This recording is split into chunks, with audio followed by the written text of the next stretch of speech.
कश्यप मुनि अदित पितु माता दशरथ कौशल्या विख्यात। बाबा तुलसीदास जी ने बड़ी सुंदर चौपाई में लिखा है कि कश्यप मुनि अदित पितु माता और दशरथ कौशल्या विख्यात। यही कश्यप मुनि और माता अदिति दशरथ और कौशल्या के नाम से विख्यात हुए। अब राजा दशरथ के घर में 3 रानियां, तीनों की गोदी खाली। इधर इस पृथ्वी पर रावण, कुंभकर्ण, मेघनाथ, ताड़िका, सुबाहु, मारीच जैसे जब राक्षस हो जाते, जब इस पृथ्वी पर अत्याचार होने लगा तो ये पृथ्वी मैया रोने लगी, उस परम पिता परमात्मा को पुकारने लगी कि हे प्रभु अब तो धर्म की रक्षा करने के लिए आ जाइए, धर्म को बचाने के लिए आ जाइए। तो एक बार राजा दशरथ अपने आंगन में बैठे हुए हैं। राजा दशरथ की आंखों से आंसू बहने लगे।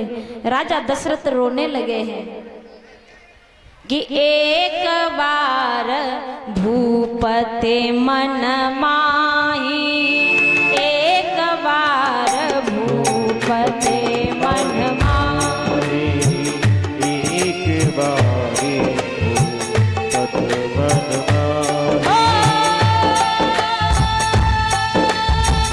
एक बार भूपते मन माही, वह गिलान मोरे सुत नाई, राम सिया राम जय जय राम, राम सिया राम जय जय। कि एक बार भूपति मन माही, बह गिलान मोरे सुत नाही। राजा दशरथ के मन में गिलानी, गिलानी कहते हैं दुख।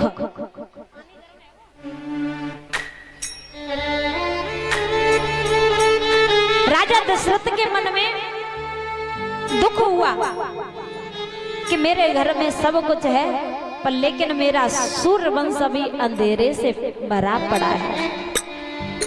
मेरे वंश को बढ़ाने वाला, मेरे वंश को आगे चलाने वाला कोई नहीं है। तो राजा दशरथ अपने कुल गुरु वशिष्ठ जी के चरणों को पकड़ करके लिपट लिपट के रोने लगे, रोने लगे हैं। गुरुदेव ने पूछा, हे राजन क्या बात है, आज तुम्हारी आंखों में आंसू क्यों हैं?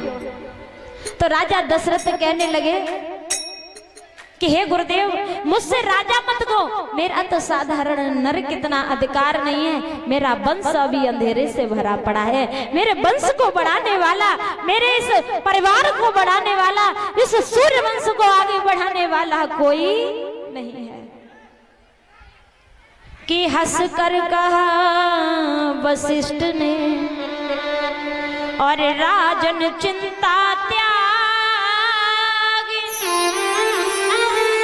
आता है वैराग्य में चार रूप अनुराग। हे राजन तुम चिंता ना करो, एक नहीं तुम्हारे घर में 4 बालक आने वाले हैं। आप श्रृंगी ऋषि को बुला करके पुत्रेष्ट यज्ञ करवाओ, तुम्हारे घर में पुत्र की प्राप्ति हो जाएगी। कि श्रृंगी ऋषि वशिष्ठ बुलावा, श्रृंगी ऋषि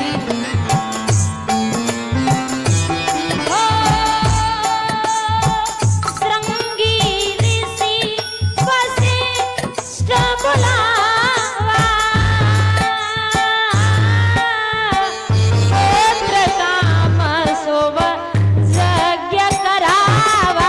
राम सिया राम जय जय राम।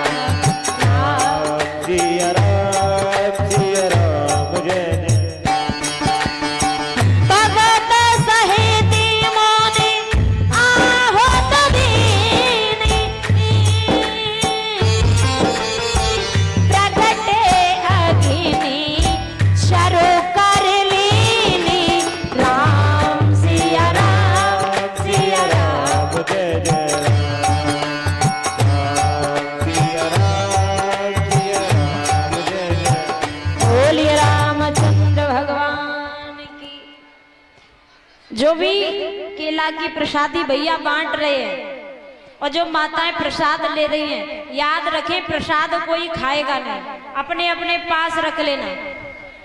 कोई खाएगा नहीं, अपने अपने पास में प्रसाद रख लेना, जब जाओ घर तब खाना। तो महाराज कि श्रृंगी ऋषि वशिष्ठ बुलावा, पुत्र काम शुभ यज्ञ करावा, भगत सहित मुनि आहुत दीनी, प्रगटे अग्नि चरु कर।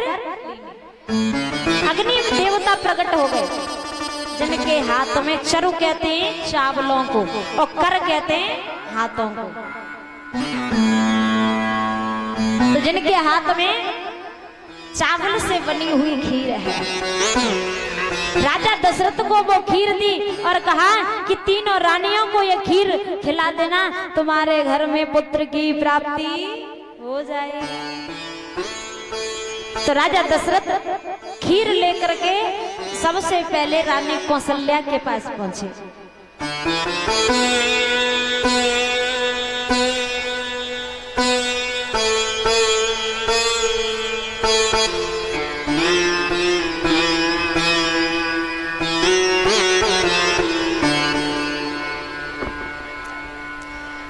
जब रानी कौशल्या के पास में पहुंचे तो राजा दशरथ ने आधा भाग कौशल्या को दिया कि आधा भाग कौशल्या दीना, उभय भाग आधा कर दीना। राम सिया राम, सिया राम जय जय राम, राम सिया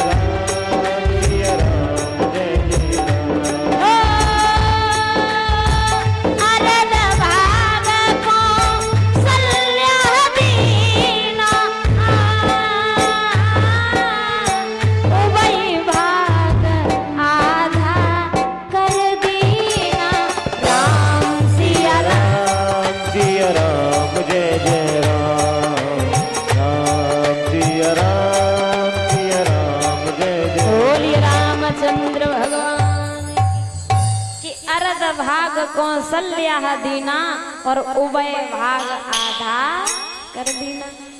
आधा भाग रानी कौशल्या को दिया परीक्षित महाराज, बचा कितना? आधा।